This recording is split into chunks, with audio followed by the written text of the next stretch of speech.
Hello, it's Peter Wright and Kathleen Beauvais in Ontario, Canada, with episode number 38 of the Yakking Show. This is where we talk about life, business, and more, and we bring you tips and ideas for the changing world we find ourselves in at the moment. We've got a very good guest for a changing world today, and I think you're going to find her very interesting with what she has to say. But first, I must welcome my co-host, Kathleen, down in Kitchener. Welcome, Kathleen, and would you like to say hello to our audience and introduce our guest? Over to you. Thanks, Peter, and hello, everyone. And we so appreciate you tuning into our show. And of course, as always, we enjoy having your comments. So please, by all means, keep them going. And yes, today we do have another special guest with us. Her name is Lucie Fournier. She is a coach, and we'll get into the types of coaching that she provides in just a moment. But first, welcome, Lucie. Hi, Kathleen. Hi, Peter. How Hi, are you? Lucie.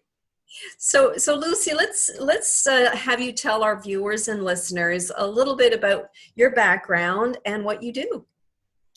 Well, I have a very large background. I'm a registered nurse for over 35 years.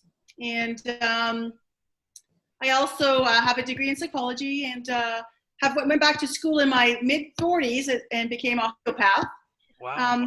But more in the last 5 years, I have got my certification with Jack Canfield and become a certified trainer.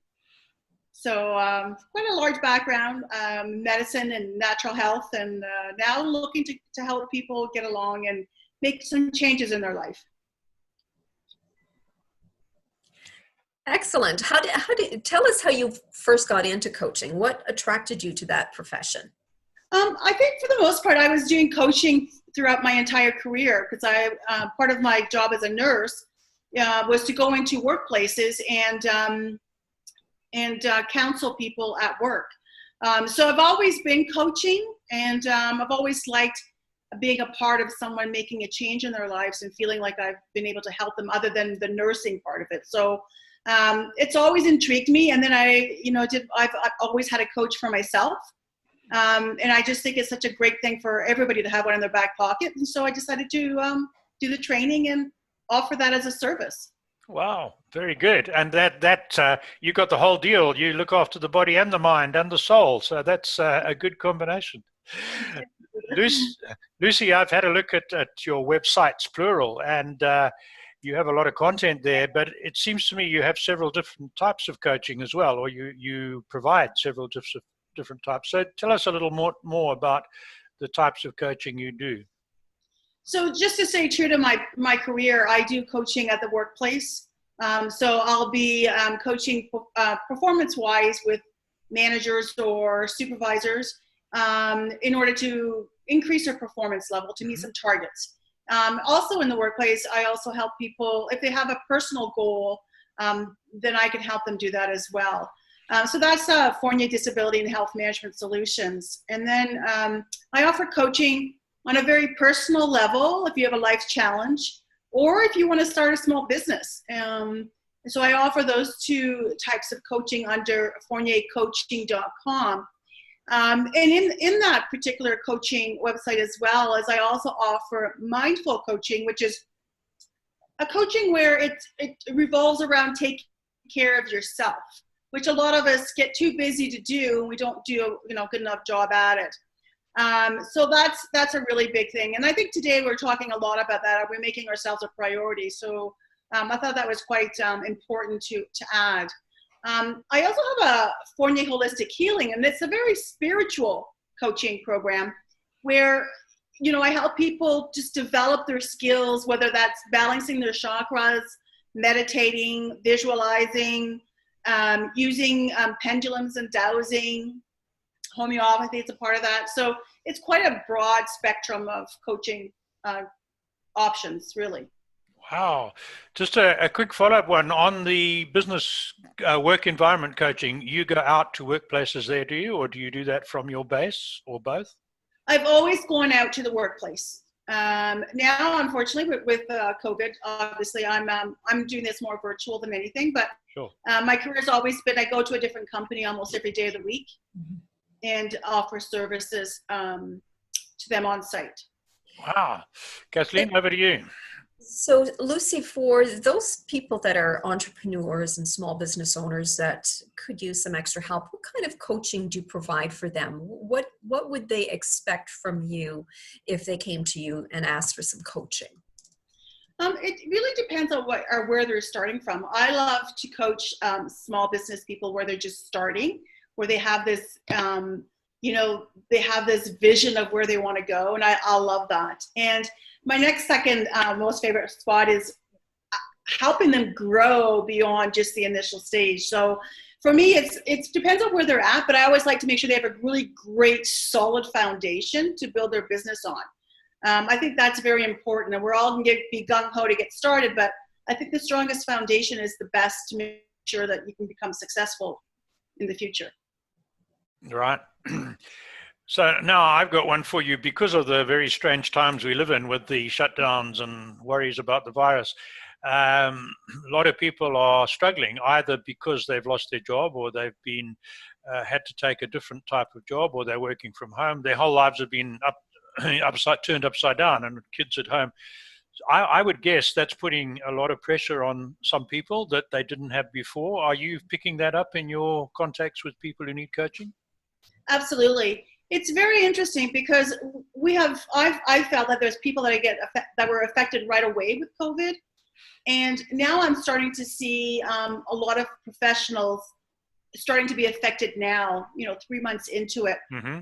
Because we all thought there was a short time frame on this, right? So that's how we kind of managed it. Is, well, this will go away. But we're finding that because we're still in this whole COVID, guidelines and structure, that it's now starting to really take a toll on those people that are very strong individuals, and they're starting to realize that they're being affected by this at this stage. So we've got two things really kind of going on. So I see both.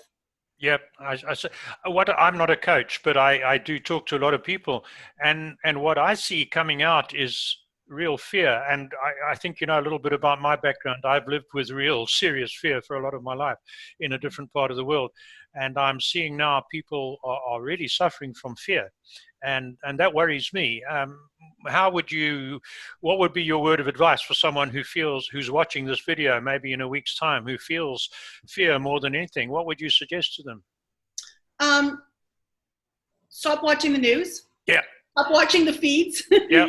I think the issue with all that is there's just so much messaging around it that you don't know what's honestly the truth. Because I don't know that anybody really has the truth at this point. There's so many mixed messages, and I just say to people, you have to stop some of that information coming in so you can start to feel a little bit more calm and relaxed about it. But while we continue to have these messages bombarding us at every level, it's no wonder we're feeling like we're a little frazzled, Sure. And I'm not any different. It's like I have to minimize that kind of feed that input because it's just too much to handle. Oh, you're absolutely right. Yeah. Kathleen, back to you. So Lucie, I know that on your website you mentioned about 4 different types of coaching, which you delved into in a little bit. So tell us, do any of those kind of marry together? So if you're working with a business owner and, the mindful type of coaching, do you find that overlaps in how you deliver your coaching? I think so, because for me, it's really about treating the person from a holistic perspective, right? It's treating them on a totality of issues. So as much as I offer small business coaching and I offer personal coaching, at the end of the day, we're dealing with individuals. And so I like to deal with everything that's going on.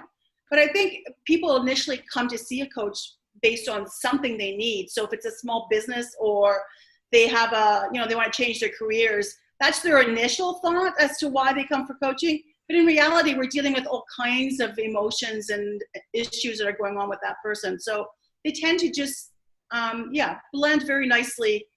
So as much as I have topics, really, we're just dealing with the person with a whole bunch of issues. Sure. Any one of us, really, right? Oh, yeah. And you also do group coaching as well, because you have a nice facility where you're located. And tell us a little bit about that. Well, I'm just actually really interesting about, just joined up with a gentleman out in Gananoque, and we've we're wanting to give, obviously, some group coaching, offer some seminars in the community. We're just waiting for things to open back up again. But it just depends on your level of comfort. For me, I'm not a really great group coaching person to sit in a group. But some people like the dynamics of having more than one person say, yeah, that happens to me. Yes, I know that too. So it just depends on the personality, right? So some people are much more private and some people are just, I'm open to share. So it just depends on where they're at. But group coaching is a good way to get a lot of people together to talk about the same subject and feeling like you're not alone in that challenge. Interesting. You were talking about the side of your coaching, holistic medicine and spirituality. That's an interesting one. I'm involved in a church. I'm not going to start preaching religion here, but there's a parallel. And I've been talking to other churches, and of course, we've all been broadcasting services on Zoom because we've been stopped from having live services. And I was talking to a pastor from one fairly big church, much bigger than our little one, and said, what do you think is going to happen when it goes? He says, well, the first thing we're going to do is we have to keep going with Zoom because people like it. And some people, he said, I reckon 10 to 15% of our congregation will not come back to church. Some of them will continue with Zoom. He said, but what's interesting, we have picked up visitors on Zoom who've never been in our church or any other church. And some of them will start coming to church. So that was the start of the conversation. He then said, seems to be, with people sitting at home and with the fear and the worry over the virus, there seems to be an awakening of people asking questions. What's it all about? What's the meaning of life? And not necessarily from a religious point, but an overall spiritual point. Are you seeing that as well?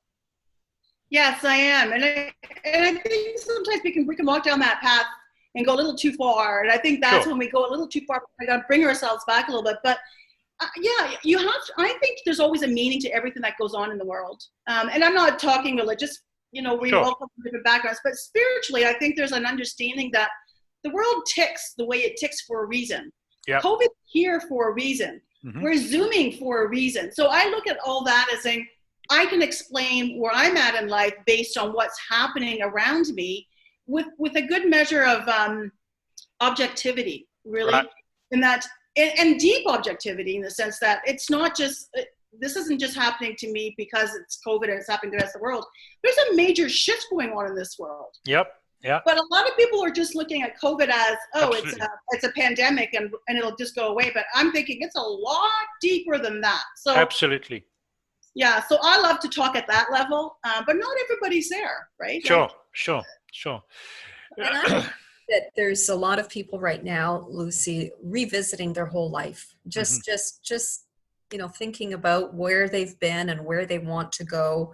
Absolutely. And this is probably where having a coach would be so wonderful and so helpful to them to try to help figure it out. Right.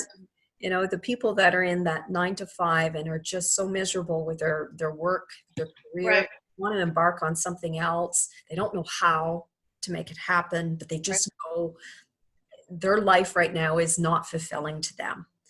And people like you are out there to try and delve deeply into that person and draw out answers that they probably already know within themselves, right? Right.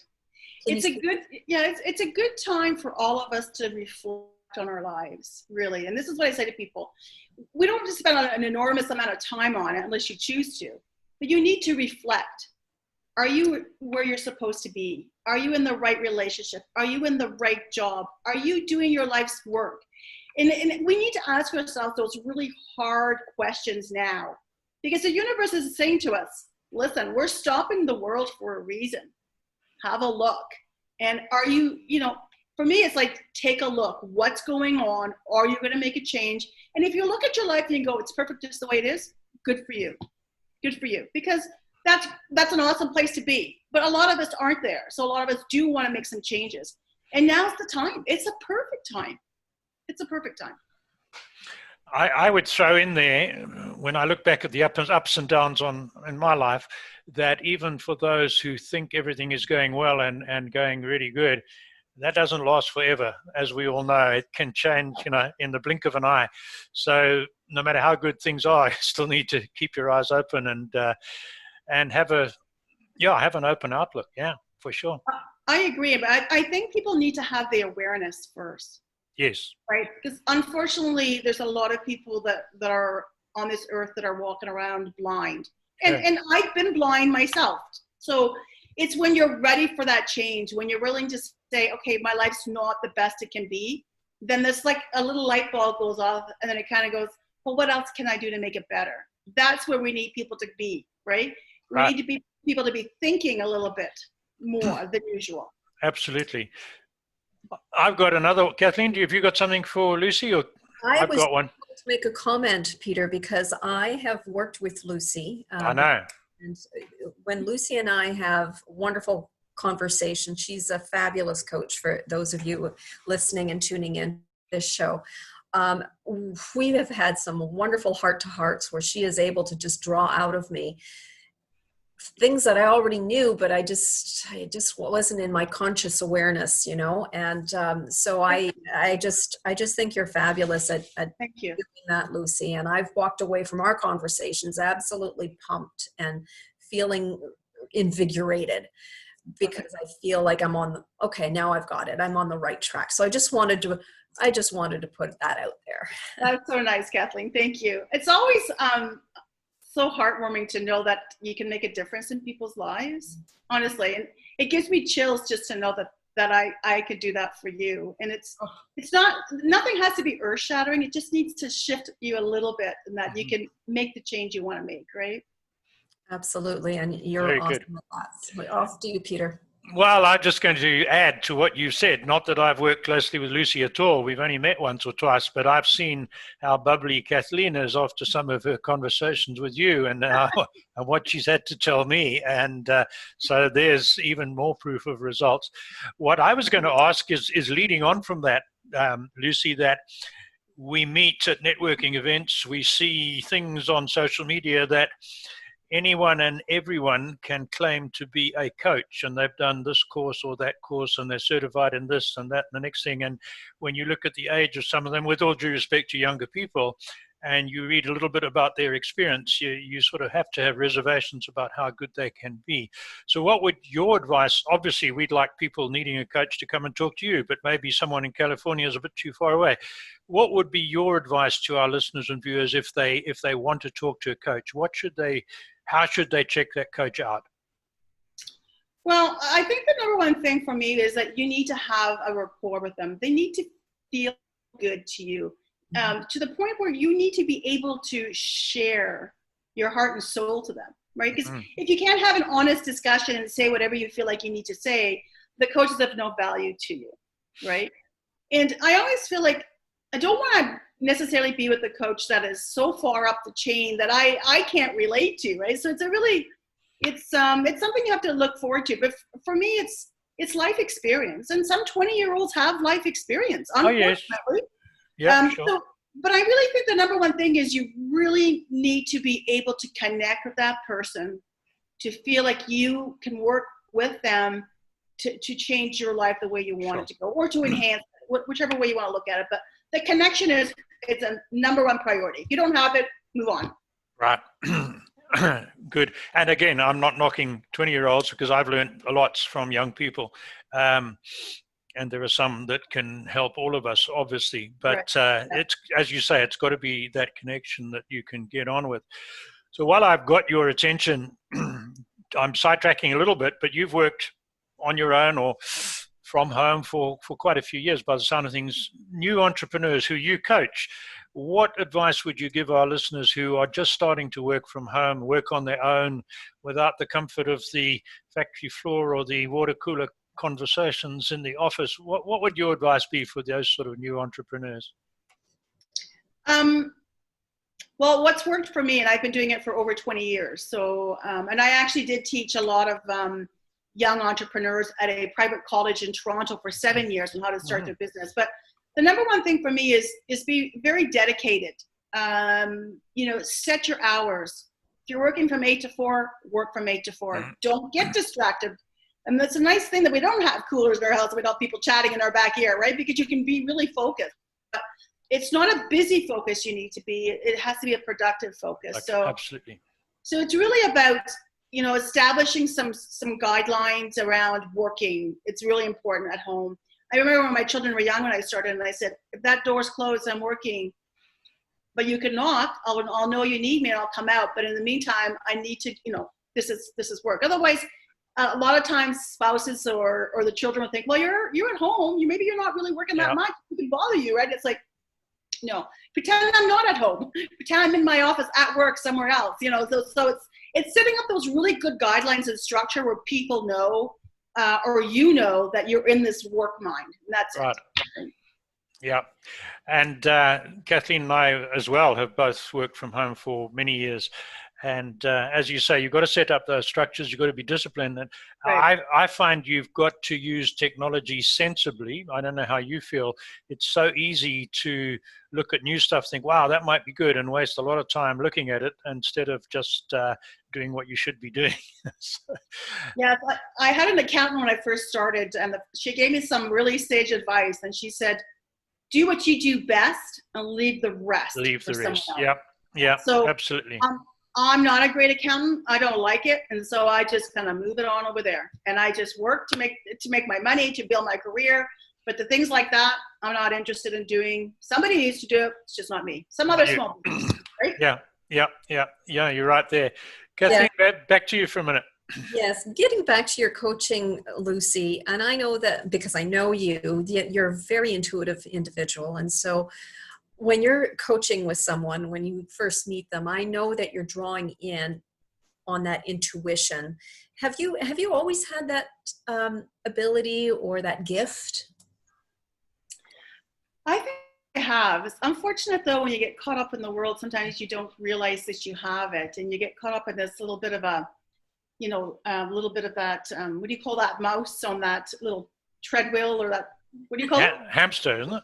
That's it, hamster on that little wheel, go around and around. Yeah. And I think sometimes we're working so fast, so hard, so busy that we don't stop to think. But it's always been there for me. I've just become much more better at using it to my advantage, especially when I do coaching.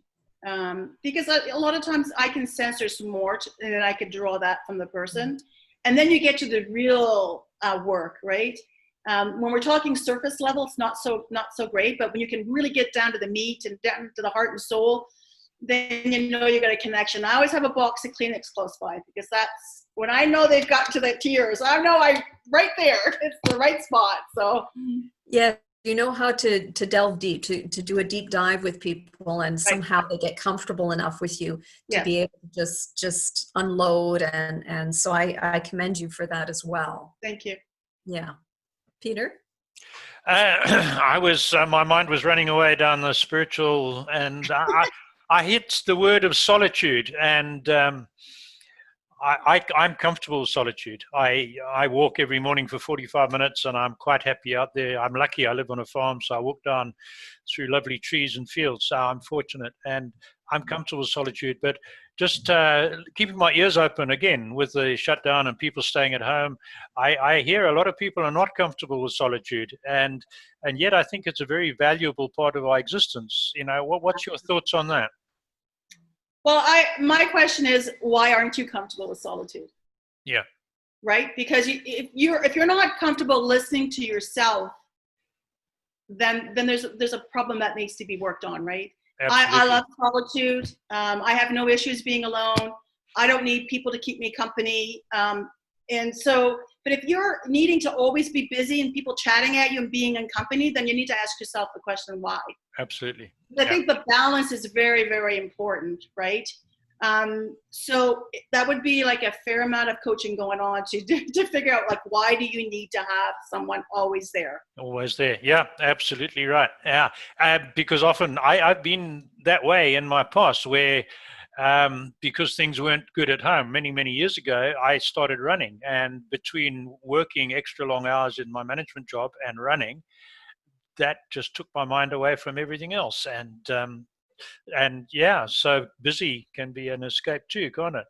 Yeah, yes, but it does catch up with you, right? And then you have to ask yourself, why are you running? That's Where right. are you running to? Yeah, yeah. What are you running away from, right? So those are all really important questions, but I don't know that people spend the time to ask themselves those questions.